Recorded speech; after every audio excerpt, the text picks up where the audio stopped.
Voilà, on a reçu ce matin l'iPad. Pour les gens un petit peu curieux, on est passé par eBay, puisque c'est un des meilleurs moyens d'avoir l'iPad avant sa sortie en France. Donc on a acheté la tablette sur eBay, elle est arrivée ce matin par FedEx.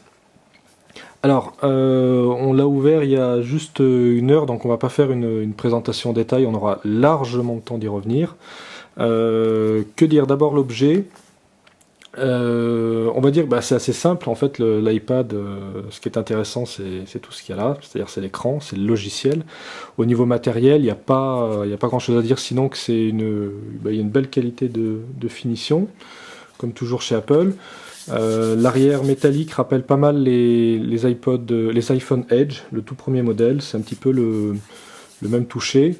Apparemment, certains sur internet qui l'avaient essayé pendant quelques jours disaient qu'il fallait faire quand même un petit peu attention au niveau des rayures, que ça pouvait prendre un petit peu les rayures, donc il faudra faire attention. Mais sinon, c'est un produit qui est assez joli, qui est solide. Écran éteint de loin, il n'y a pas grand chose à dire. Si vous le posez sur un mobilier, sur un meuble, on pourrait presque le confondre avec un cadre photo assez classique. Sinon, la première chose qui surprend, c'est le poids, c'est-à-dire que c'est quelque chose dont on n'a pas trop quand on dit 680 grammes pour le modèle Wi-Fi. Le 3G est à peine plus lourd. 680 grammes, on ne se rend pas trop compte de ce que ça fait. Ça reste un appareil quand même qu'on sent bien en main. C'est-à-dire que quand on veut le tenir d'une seule main, on imagine l'utilisation en tant que livre électronique, ça risque d'être assez fatigant. C'est-à-dire qu'on ne se voit pas tenir comme ça 20 minutes son iPad pour lire un livre. On va le tenir à deux mains. Et tous ceux qui se demandaient au début pourquoi Apple avait gardé ce gros contour noir au lieu de faire de l'écran jusqu'au bout, c'est quand même très pratique parce qu'au moins on a une prise en main, on peut bien caler les pouces. Donc c'est un appareil qui est très joli, très simple et qui est quand même un petit peu lourd. Alors on l'allume. Donc l'écran d'accueil que l'on connaît avec l'iPhone. Voilà. Et puis on retrouve donc la présentation par icône. Ça réagit très bien. On n'a pas... Voilà, ça tourne. Ensuite, on va prendre par exemple, on va faire un tout petit tour sur 2-3 applications. L'application photo. L'écran est très brillant. Là, la luminosité a été ramenée au tiers seulement pour que ça brille pas trop sur l'image. Donc on peut avoir beaucoup mieux. Donc des défilements qui sont extrêmement fluides. On va aller sur un album ou photo, album, voilà.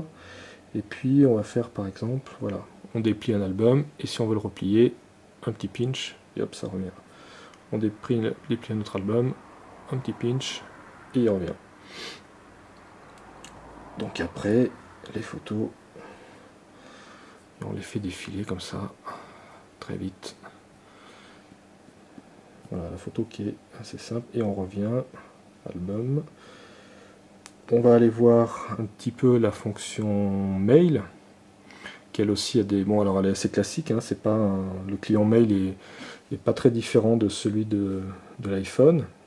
Donc là, quand on est en vue portrait, on a accès à toutes ces boîtes aux lettres, avec ce petit menu pop-up. Voilà, on a ça en arborescence de dossier.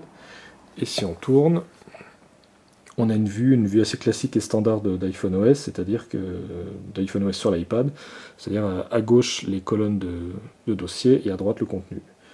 Donc on va les mettre sur des archives. Voilà, il les télécharge.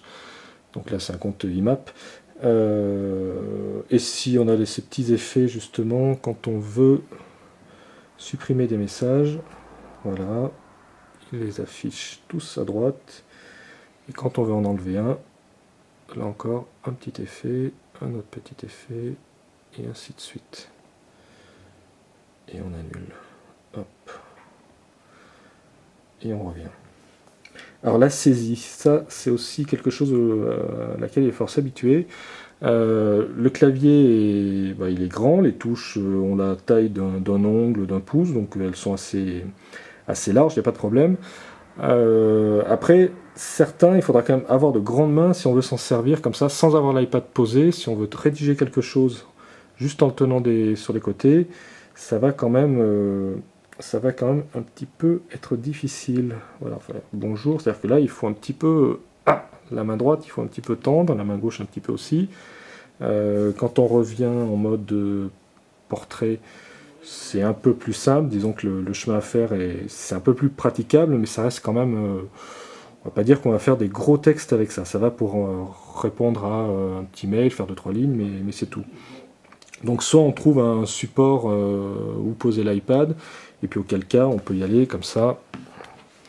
Alors là avec la caméra c'est pas très pratique, mais bonjour, je vais bien, je teste.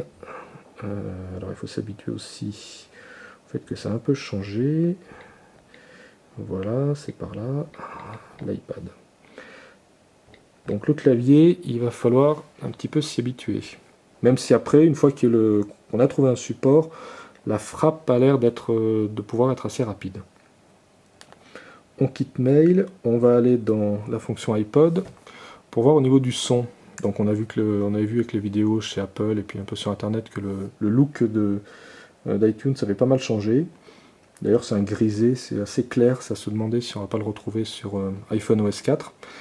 Donc là on a notre liste de morceaux et on a un haut-parleur qui est situé ici, donc il est de ce côté, qui finalement marche pas trop mal, c'est à dire qu'on n'a pas un son faiblard, c'est pas du beau son mais on n'a pas un son un petit peu rikiki. Alors on lance lecture,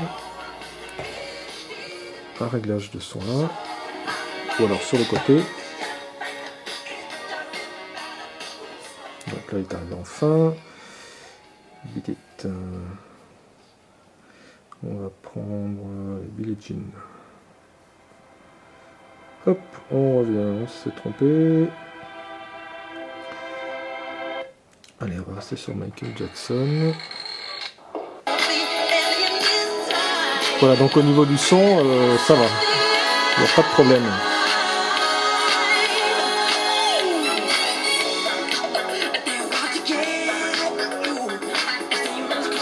On va aller voir un podcast.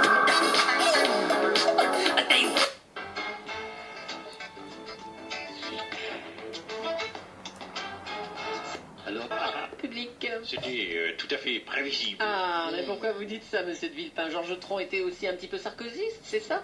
Non, pas du tout. Ils ont la même taille. C'est un homme tronc. Oh là là. L'infotrafic SNCF. Voilà, C'est un alors là, mouvement d'une partie de notre personnel.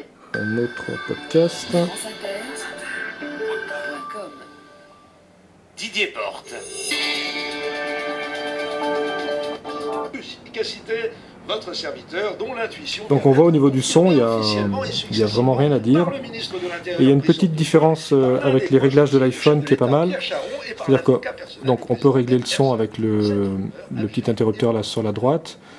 Mais si on veut passer directement d'un volume, mettons maxi, au volume à 0, il suffit d'appuyer de manière prolongée sur le bouton, c'est-à-dire on revient, on appuie une fois un peu, et voilà, hop, il se met en mute tout de suite.